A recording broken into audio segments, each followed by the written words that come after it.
Hello everyone, Shadefyre here, and welcome back to Let's Play Moons of Madness. This is episode 8.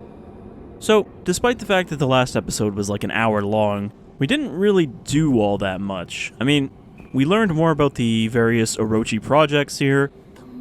We also learned that our crew all have kind of messed up backstories, including one who had, murdered a couple women, because he was a sociopath. Do you feel it? But I think we're heading towards our conclusion now, because we did find the key to activate the mysterious eldritch portal that our two surviving companions are at. So hopefully this tunnel is leading us there. My mind opened like a nocturnal flower, aching for the pollinator bat. I felt through nameless eons and inconceivable dimensions to worlds of elder outer eternity. Oh, how rock casts a shadow. A corona surrounds the dark. And of course, our nightmare witch has come back to just kind of ramble in our head. I guess it's because of all of the jism here that she can speak to us more clearly. Look for a command center. Well, we already did that. 8-headed monster. You mean Orochi? Unauthorized access. Security en route. Please await lethal response. Locked in. What are they keeping here? I wonder if our lethal response is going to take a while to get here. New Eden. Orochi is planning on building a city here. A failsafe. There is no escape. The dream will consume them.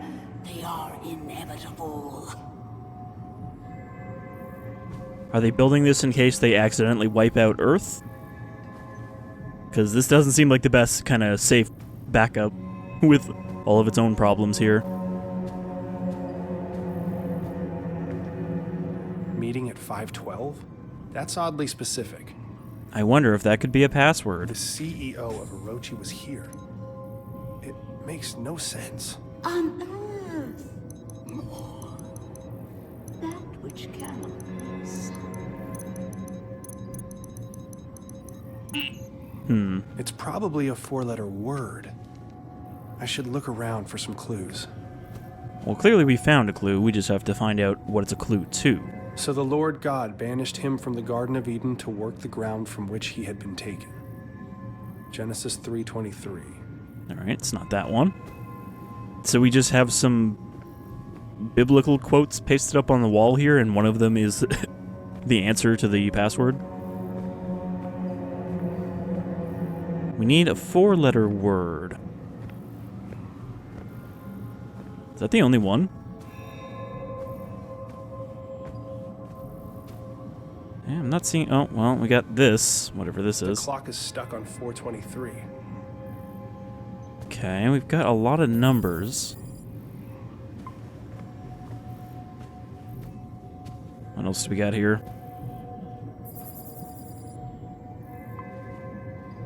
Communication with the dreamer requires a sensory-deprived environment, even for you.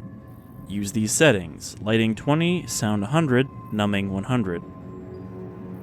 Project Eclipse. Okay. Do you think the dreamer is going to be his mother? Like, we've got more notes on here.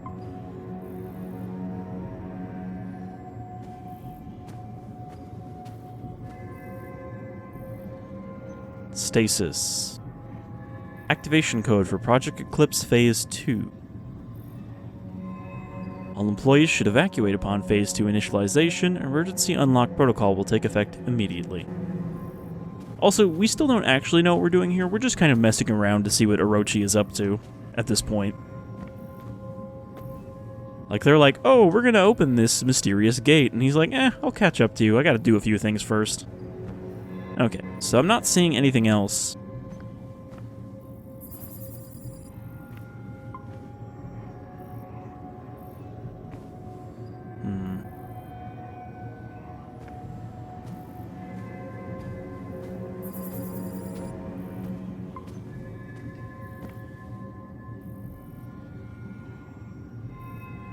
No numbers on there. I mean, we have all these numbers, but, like, we need something to correlate them to.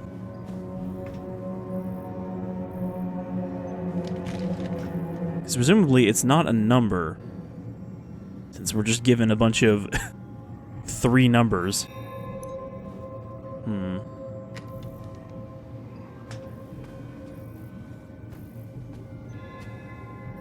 But I'm not seeing anything else to interact with. And we can't even leave the room, so it's not like we can backtrack and sniff around. Our answer is in here. I'm just not seeing the significance of any of this. See, I thought maybe it was like, 5th line, 12th word?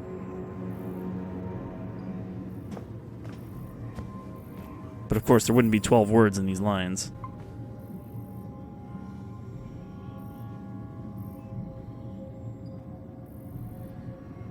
Is it Eden? I guess? It's capitalized.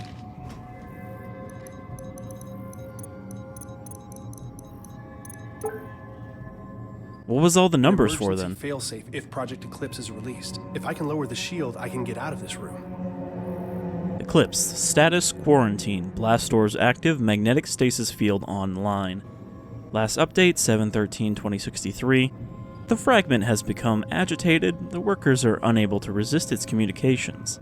They scratch at the walls, run through the complex, reduced to a wild animalistic frenzy.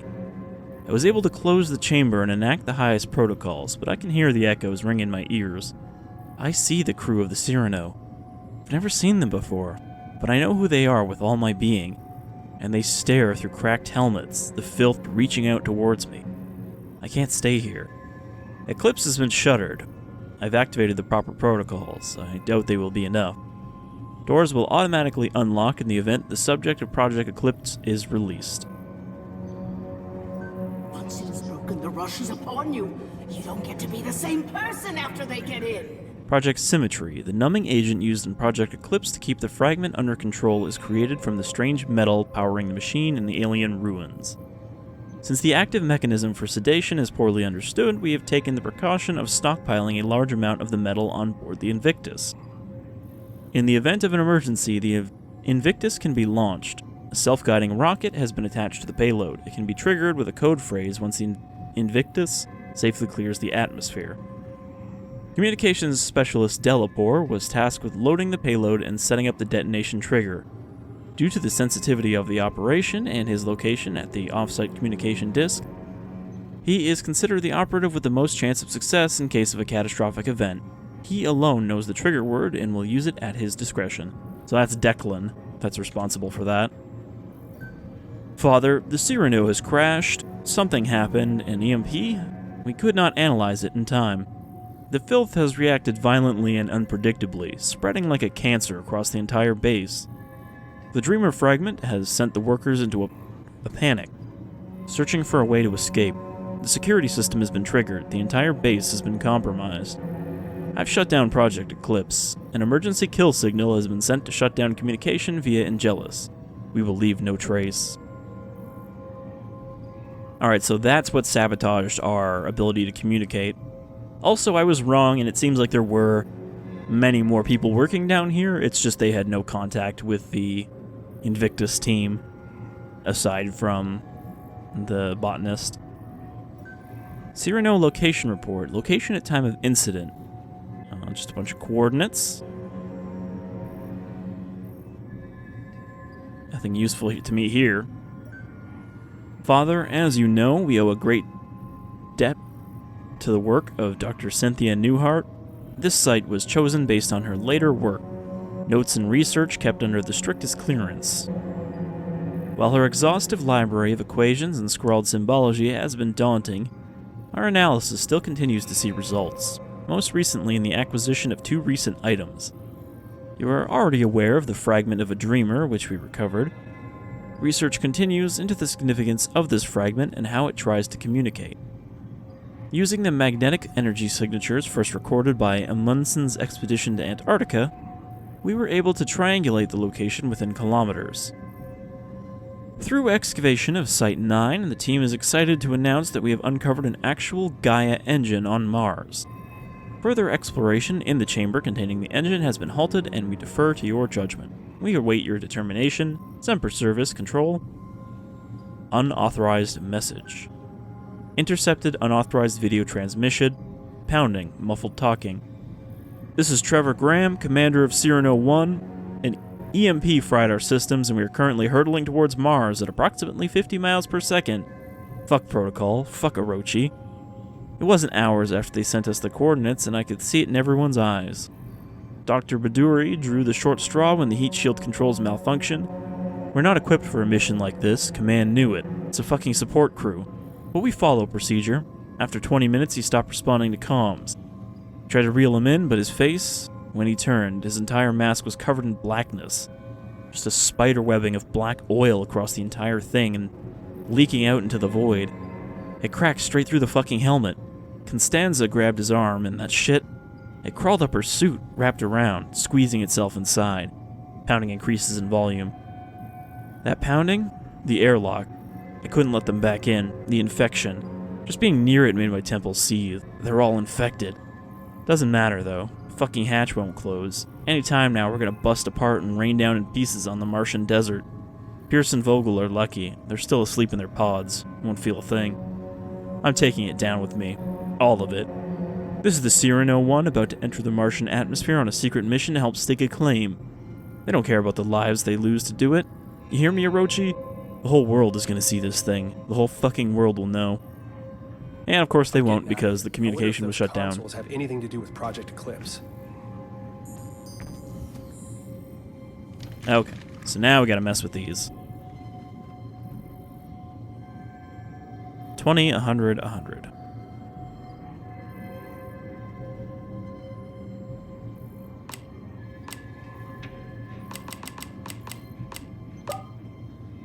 Okay.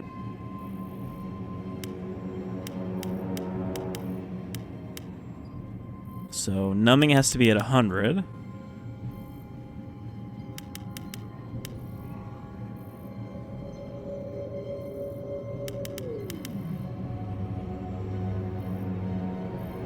Which means I guess I don't want to mess with the sound. Oh my god, there's so many switches here. Okay, well at least we have a panel that shows us which ones to fuck with.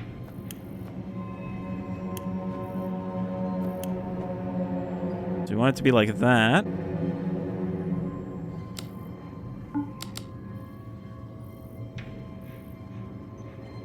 So sound is at nothing. And it's only got one slider.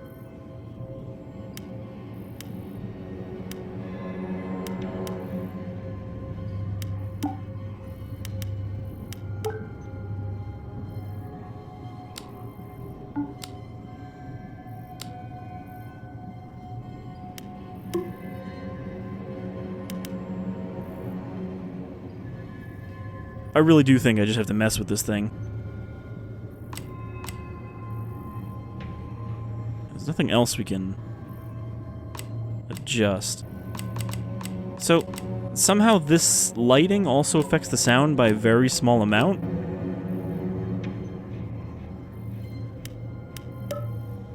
Oh, there we go.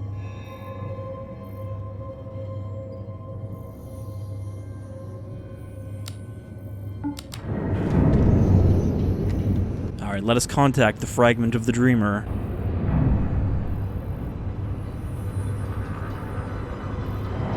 Which I guess is literally a fragment of the Eldritch Abomination that created the Blackworm Jism. What the hell is that thing?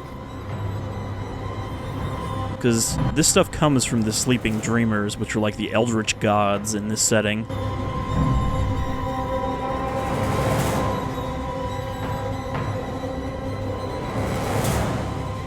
Alright, well, let's mess with this one now.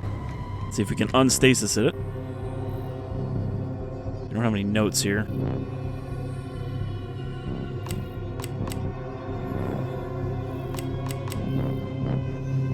Okay, so this is probably where we need the 3-digit numbers. That didn't work. There's got to be a hint somewhere for the the right setting on these dials. So this one's 512. This one's 423. Let's try those.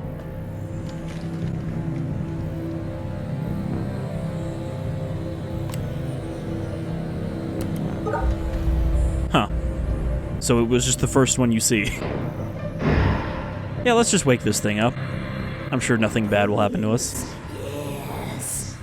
Let it connect.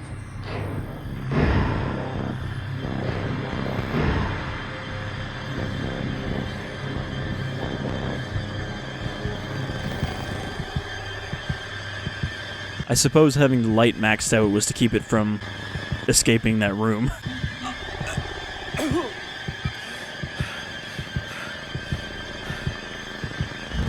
Our family therapist's office. I can still smell the musty leather sofa in the corner. My parents took me here when I started having night terrors. And he's right back to sounding not the least bit I concerned. understand that some might consider my behavior obsessive. Yes. We may not agree on the finer points, but I can't let it go like this. My father, he always... all it does is devour books. I was insatiable. I learned to see data where no one had ever thought to look. But I never thought it would consume me, strip me of my accolades, that it would affect my son. I can't keep doing this. That second mouth in my head, it just keeps eating. It will never stop. I know how that sounds. I am an obsessive reader. Me too, that's why I have to read all of these notes we find. Engineering Dimensions by Cynthia Newhart. We still don't know how Shane ended up with his scar. The one that solidified her reputation and reinvented the field of quantum engineering. The ability to harness dimensional shifts, equations to predict fluctuations in time, not just on the subatomic level. She was a genius. Feels like so long ago. Okay, so I guess I can't open it. With her breakout book, Engineering Dimensions, celebrated theoretical mathematician Dr. Cynthia Newhart completely changed the postgraduate study of mathematics. This beautiful new edition of Engineering Dimensions has been formatted for teaching and features a new foreword from the author, chapter discussion questions, and an extended index for easy reference. So we just found someone's textbook here. Alright, then we got a log over here. New patient Shane Newhart, 7-year-old male with mother Cynthia, reporting night terrors with complex hallucinations. He claims to remember every detail. Mother encouraged him to describe the terror, and so he did. It is made of vines, tendrils, and teeth. He emphasized the teeth, with human hands and face. The vines emerge from every shadow and fill the room, twining upon themselves, eventually crushing him to the bed. All the space that remains is a small dark tunnel through which the creature stares at him from across the room, and he can see it through his eyelids, and its face inches closer minute by minute, but his mom always wakes him up before the teeth. S became extremely distraught, and the rest of the session was spent consoling him. For any chance to develop a rapport with him, I'll need to see them separately for several sessions. Call C to set up a time next week to discuss her home life, school performance, concerns, etc. Week 3. Shane's GP ruled out physiological causes for night terrors. Must be related to anxiety, a lot of tension in the Newhart house. S may be genetically predisposed. Today he showed me the handheld chess game he plays during recess. Smart kid, but needs help with his confidence. Meanwhile, Cynthia remains a challenge. She answered my questions about S, but was reluctant to talk about herself. Insisted I wouldn't understand. As I encouraged her to give me a chance, she succumbed to a dissociative episode, which we talked about at length once it passed. She called it seeing through the eyes of elsewhere. We will have to revisit this next week. I convinced her to see me as a patient. Can anyone tell me how to access the space between dreams? Alright, don't step in the darkness.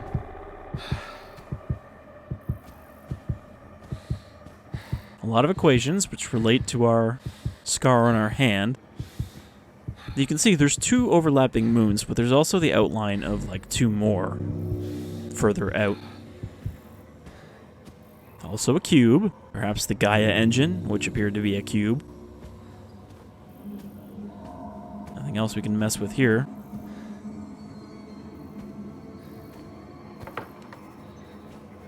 Or is there? Spaces between the walls of sleep. Can't even pick that one up.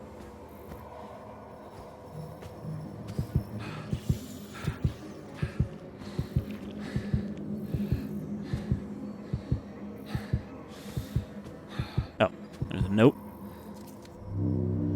Question, how does one access the space between dreams? However, while the roads of Agartha do traverse the vastness of time and space, the corridors between dreams are a separate sort of passageway, and the 2 only intersect in very rare places.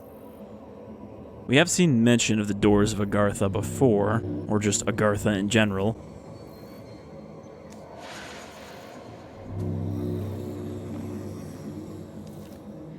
Doors of the universe. That's very cutting edge, Adam. And while the full answer to that is quite complex, that is still incorrect.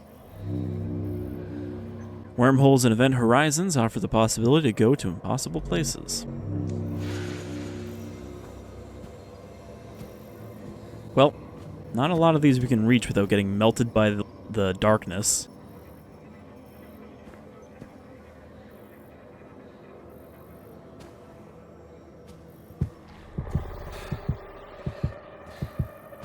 In fact, I don't actually see any more I can get to at all. Wandering in time.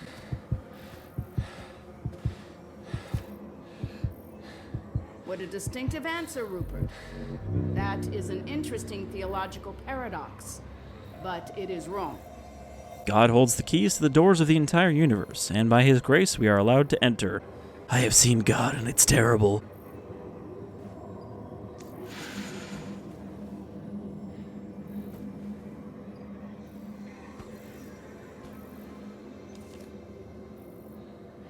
Very good. The answer is the Dreaming Ones. The Dreaming Ones were, the Dreaming Ones are, and the Dreaming Ones shall be. Not in the spaces we know, but between. Also, they really got a lot of use out of this voice actress. The Dreaming Ones were, the Dreaming Ones are, the Dreaming Ones shall be. Not in the spaces we know, but between. They walk serene and primal, undimensioned and to us unseen. They can teach us deep knowledge, secrets past the skin of eternity. She's the captain, she is his mother, and she's the time witch.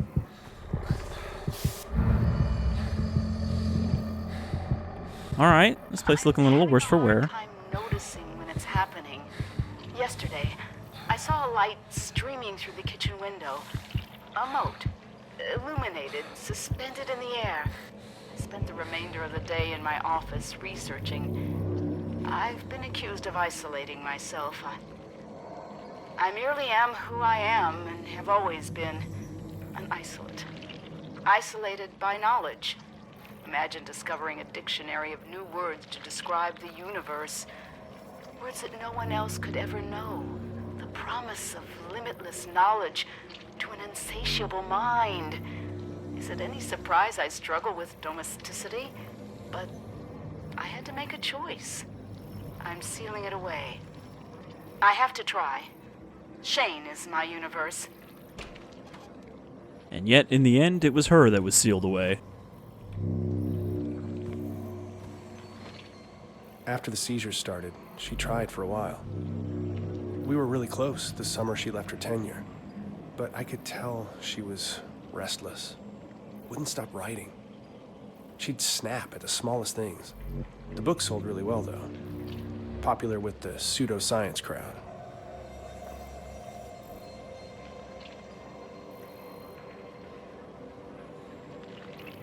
Can't even really read this one that well.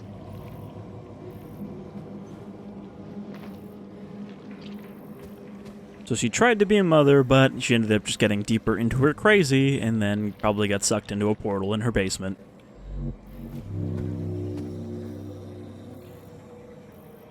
Okay, so we read those two already. Patient functioning continues to fluctuate.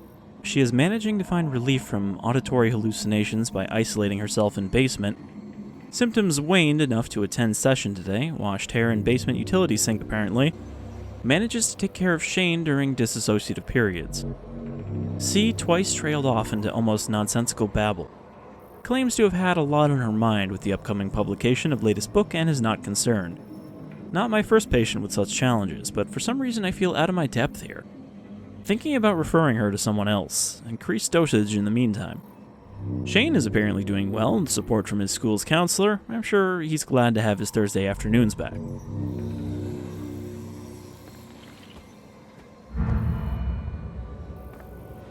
It's like I feel like it's fine to have this stuff at this point in the game, but I do think that we got it way too early at the start. Or it's just like, now we are dumped into a cave of Shane's memories. Here it is again. Bound in human flesh.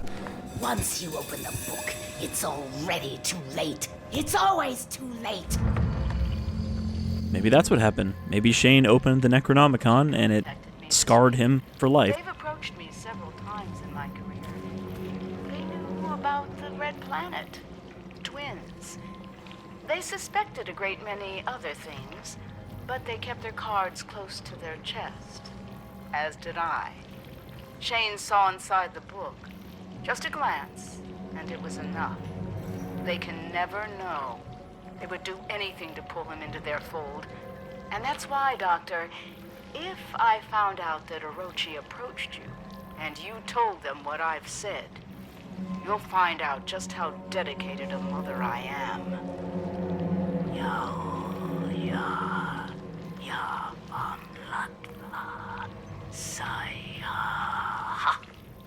Now, were you curious about the dreaming ones?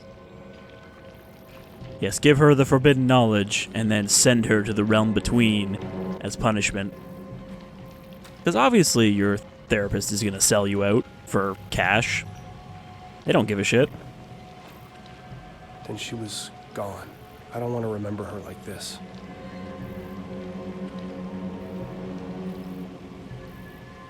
So I guess as she went on, she became less and less scientific in her publications.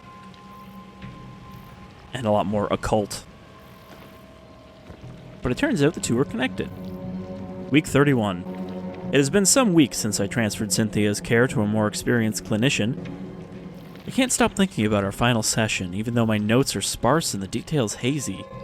Ever since, there's been a gnawing at the back of my consciousness, a deep anxiety I can't shake. I find myself jolting awake after mere minutes, or failing to sleep entirely. I know something is watching. I see it flickering in my periphery. It slithers in the split between seconds. It thinks I don't see, but if I take the dreams for myself, it will tell them. I will have to suspend my practice until I figure out what it wants. How can I deal with this otherworldly entity and help it?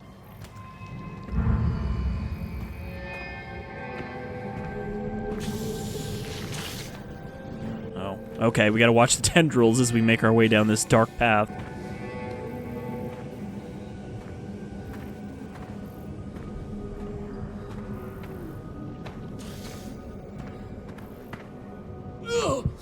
I can't tell if they're coming at me.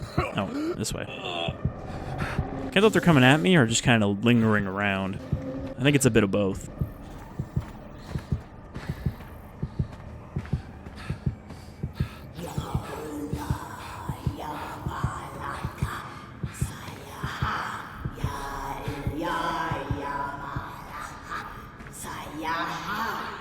Why are you doing this? Why are you doing this? He's also not very concerned. The moons bend above us. It is all but a brilliant equation. Please, I need you to help me. I thought I am. I was. I will. God damn it, who are you? And why do you keep whispering in my head? Shane. I'm sorry, Shane. I've made so many mistakes. You were never supposed What to a be surprise! Mom? It's not like I said that in the first Why are you- episode. How did you get here? My curiosity led me here. The pages of the Necronomicon revealed a mathematics I had never encountered, and a pathway to the dream world. I didn't know that once I made the choice, I could never return. I thought I could just pop in and out. Decision has weighed on me ever since. Wait on you? Do you have any idea what that did to us? To Dad? When you left, it broke him. We searched for you for years. Shane, please, listen. Has it been you this whole time? In the base, haunting the crew? Driving us crazy with these nightmares? Stop! The struggle tears at my soul. It takes every ounce of concentration I have to remain here. I need your help, son. We must act quickly. When the ship passed between the moons, the twin dreamers were disturbed in their slumber. All the chaos you've witnessed, the filth, that creeping horror is only a fraction of the destruction that it can bring. If they corrupt the engine, the moons of Mars, the dreaming ones will awaken, and they will devour all of reality.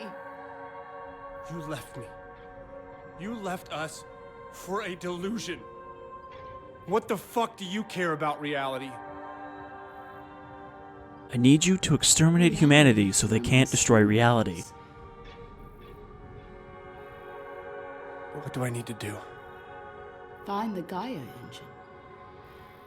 I will help you do what must be done. Help me, Shane. Help me undo what has been set in motion. Please don't leave again. Don't worry. We'll solve this. Together. Don't worry, I'll always be watching you from the worlds between. Here's an elevator. It'll take you where you need to go. It's the elevator of requirement.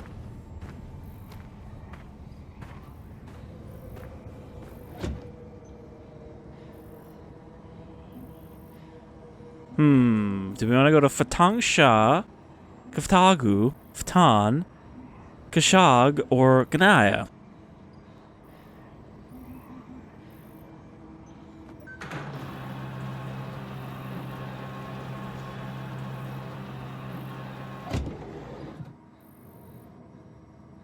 You have chosen poorly.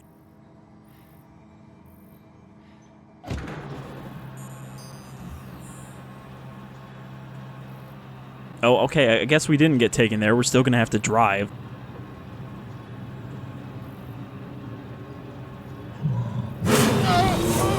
Oh, shit! I think it's still just standing there in the same spot. Shane? Shane? Declan! Sorry, I don't know what happened. There's so much more down there, Declan. Clones, mind control, the dreamers, the dreaming ones. Declan, we have to find the Gaia engine. It's the only thing holding them back. Everything, the filth, the nightmares, my hallucinations, they're connected. We need to find the engine. Okay. Shane, slow down. We're inside. You need to get here as soon as possible. Hell if I'm staying here. We have to find it. Okay. We'll find this machine. Because as much as I don't have any idea what you're talking about, it makes more fucking sense than anything else that's happened today. Alright.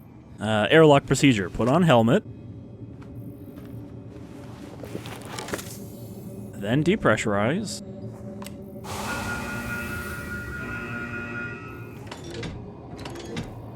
Wasn't this airlock blocked off last time? That's why we had to do the naked run?